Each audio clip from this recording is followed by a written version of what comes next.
So you're dating this guy and you're really liking him. It's been a few months and things seem to be going really well. But still, he hasn't brought up the commitment talk and you really don't know what to think. That's right, you're in a situationship, but you want to be in a relationship. So what do? In this video, I'm going to tell you the one thing, the one change you must make to get him to commit now. No tricks, no schemes, no games. One thing you must do. Don't go anywhere, we're starting in 3 seconds. Hi everyone, I'm Dr. Antonio Borrello. Welcome to another video. This channel is all about helping you build great relationships so you can grow happy with the people you love. So if you're interested in making your love life the best part of your life, start now by clicking the subscribe button and hit the bell notification so you aren't missing anything. Okay, on to the steps to get him to commit. In a previous video, we talked about situationships and why they're often a terrible idea. If you remember, a situationship is basically a pseudo relationship. It's an almost relationship. You're seeing a person regularly, doing things that couples do, including physical intimacy and sex, but there's no talk of commitment or relationship or exclusivity or future goals. And this just continues, lasting months and even years. And as I said before, it's okay to be in a situationship if that's what you want at the moment. There's nothing wrong with enjoying someone's company and taking things slowly until you want to give them more. But oftentimes women find themselves in a situationship, but they really want to be in a relationship, a committed relationship.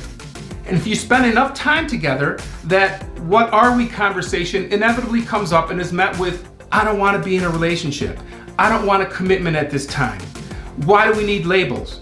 You know, you've probably heard all of these excuses, right? So now what? You like this person and you have a great time together. You're acting like a couple, but they don't want a commitment. So what do?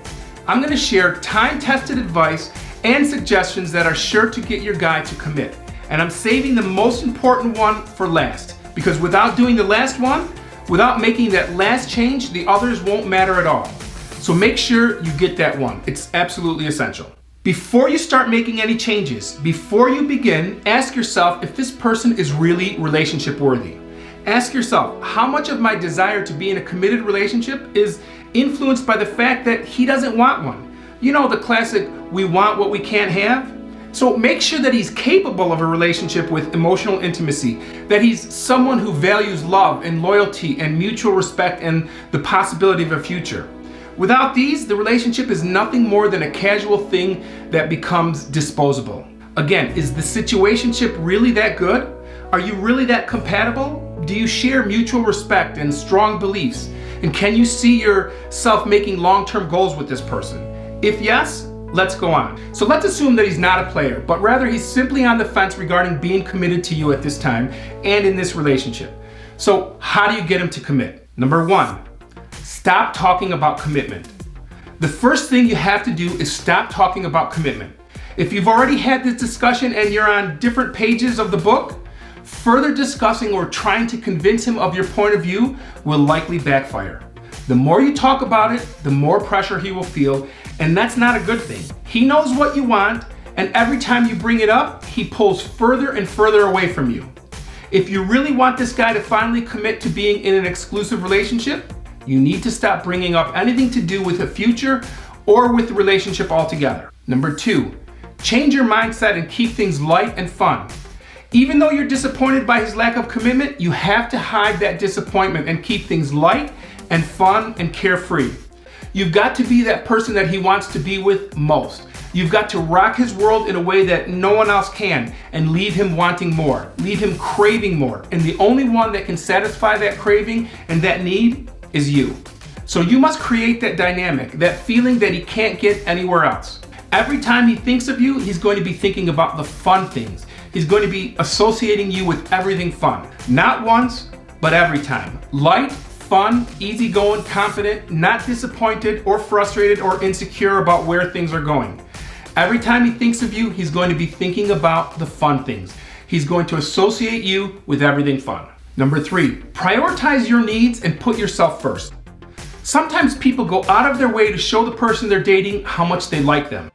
In doing so, they feel like they don't want to disappoint them. They jump at every opportunity to hang out, to talk, or to text. And usually that's a good thing, but not in situationships. In this case, you need to take the attention off of him and put it back onto yourself. Take care of you first. Pick up some hobbies. Make and keep plans with your friends. Fill up your social calendar, and when he calls last minute to make plans, oops, sorry, I have plans. This will make him prioritize and plan his time with you. And keep it mysterious. You don't have to tell him you're going to dinner with your parents. You're just going to dinner. See if he inquires about who you're going with. That brings me to my next point. Number 4, be mysterious. That means you don't have to share every detail of your daily activities with him. No need to over-explain every little thing. You want him to wonder, to develop intrigue. So share bits and pieces of your life slowly. Make him earn your trust. Number 5, become scarce and less interested. This can be difficult to do because when you like someone, you want to spend as much time with them as possible. But that can often backfire. Think about the principle of scarcity. Things that are scarce are more valuable. If your time is scarce, it has more value. Plus, absence makes the heart grow fonder. And don't say out of sight, out of mind. He's going to be wondering about you, so let him have the thoughts that you've been having. Becoming scarce and less interested will only work if you're able to pull off the first few steps of keeping things light, fun, and carefree, and if you no longer talk about commitment. Because when you pretend to be less interested following a disagreement or following the disappointing talk, he will think it to mean that you're upset or disappointed or angry and maybe even pouting. Instead, you become less interested combined with all of the above, and he will fight harder to regain your attention, and it will make him want to take things to the next level. Again, put your needs first. Take some steps to take your mind off of what he's doing or thinking and get busy with your friends and work and school and hobbies, and stop contacting or responding like he's your number 1 priority. Number 6, make him invest in you. People care more when they put more effort into their relationships. So if you want your guy to commit, you have to let him invest in you. And I'm not talking about money. I'm talking about allowing him to help you with things. Small favors like helping you complete a project at home or help with studying, things that take time and effort. The more he invests, the more he will like you as a result. I know it seems counterintuitive, but trust me, we appreciate and value the things that we work hard for. Remember the story of Amber, the one who overinvested and was taken for granted and eventually broken up with? Don't be Amber. Let him invest in you. By the way, have you been in Amber's situation or a similar one? What was the outcome? I'd love to hear your story. Take a moment and leave a comment below and let's start a discussion. It's awesome when I see subscribers supporting and encouraging one another in the comment section. You might not even realize how much you can help someone with your words. And if you don't know Amber's story, it's the video titled Dumped for Being the Perfect Girlfriend. I'll link to it at the end of this video. Number 7, keep your options open. Until your guy finally realizes that you're the girl for him, keep dating other men. Keep your options open even if you're not particularly interested in these other guys. I mean, don't be obnoxious or in his face about it. You don't want to be accused of trying to make him jealous. Instead, keep your social calendar full of dates with others and you will be less worried about what your guy is doing. He will definitely notice that you're not as available as you once were, and it will add just the right amount of anxiety to get him to take action. Before I get to the most important one, the one that makes all the others work, let me say this. These suggestions aren't anything that you haven't heard before. I mean, do a Google search and you will find countless articles and videos that essentially say the same thing. To focus on you, know your value, make him work for it, become less available, keep your options open. All of them are effective, yet they can feel terrifying to implement. Yes, all of them feel risky. You're fearing the worst thing that could happen, that he becomes less interested, that he will think that you're cheating and you will lose him. So you think, it won't work, I should just be myself. But these are all excuses driven by fear. The fear of being rejected. The fear that he won't care and that he will walk away. So the most important one, number 8, is to overcome your fear of being rejected. Overcome your fear of the relationship ending. Because what's the worst thing that could happen? What's going to happen if you get rejected? Is the world coming to an end? Are you going to die? No, it's simply that the friendship is over and you are no longer dating. And you will survive. I mean, how many years have you lived without this person in your life? How long have you been dating? 3 months? 6 months? A year? What was your life like before you met Mr. Wonderful? Has he been the reason that you've made it thus far in life? I know I'm being ridiculous, but really, rejection is a disappointment. It's a feeling and it hurts. And you'll probably miss that person too. You'll miss the things that you did together. Okay, that's true, but you must adopt the belief that if it's meant to happen, it will. If you're not compatible, it's not going to work out in the long run anyway. Rejection doesn't mean there's something wrong with you, ever. It only means that whatever we are asking for is not meant to happen at this time. It does not mean we stop living or bury ourselves in a hole.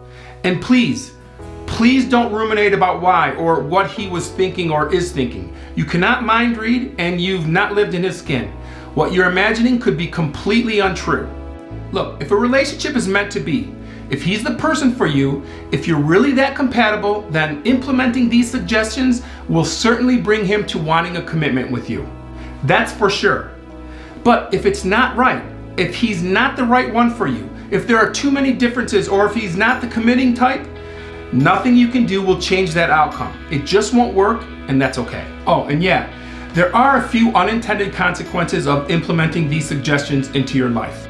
Along with the struggle and fear, these suggestions will bring you to a healthier place and ready for the right relationship. You become stronger and are able to overcome the peaks and valleys better with each lesson learned.